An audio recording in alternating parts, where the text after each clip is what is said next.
one rider, Zarrar, for you.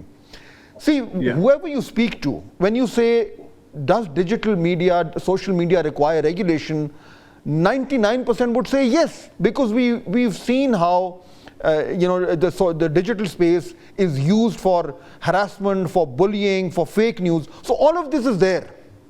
The need for regulation is there, but if you're creating something like this, does it raise more concerns than some comfort? Yes. Look, it's actually like it's a study. It's quite beautiful. The way that the need for these laws is framed, and every time a law like this comes in, there is always the same line of argument. Well, if you're against this, then you must support fake news. If you're against this, then does this mean you support harassment? Do you support pornography, child pornography? It was the same arguments in Pika, man. It was the same arguments when Pika was tightened, and it's the same arguments now. The script stays the same, and it's not just Pakistan.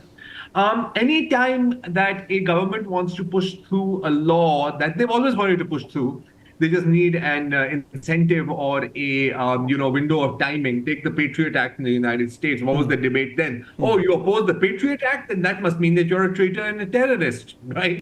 Even right now in the United States, I'm just going to give this example and then move on back to Pakistan. The Anti-Semitism Awareness Act, now everybody agrees that hate speech isn't good. But we also know that this is basically to provide cover for Israel. But it's couched in very different terminology, right?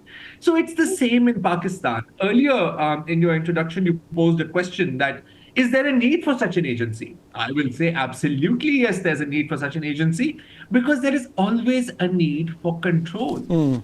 And that is what it all comes down to. I mean, I just heard Nigat talking about, how she had consultations with these very same politicians who are now pushing for it. And I mean, Atta Tarar, he's like, oh yes, the government will be creating an authority to safeguard digital rights. Now, when they're in the opposition, they always have a different tune, right? I mean, and I've always been of the opinion that all politicians should permanently be in the opposition, because when they're in the opposition, they're lovely people, they love free expression and they love freedom, and they're at every single cause, they're like supporting every single cause.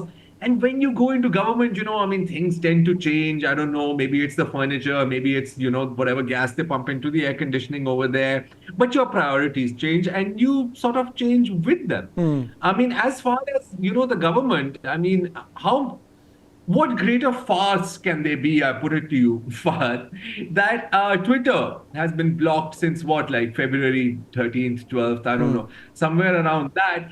Yet, every single government official, from the Prime Minister down to, say, the DC, Nowshera, is on Twitter, right? Using VPNs. The government of Pakistan's official account is tweeting in violation of the government of Pakistan's, purportedly the government of Pakistan. Zarrar, these are the Twitter ban. Yeah, these are the glorious, when you're dealing with glorious contradictions of Pakistani decision making. Yeah, I mean, when you're dealing with a farce of nature, then really, what are we talking about? Okay. So, and as far as this authority goes, I mean, it's duplication of resources. It's duplication of effort. So if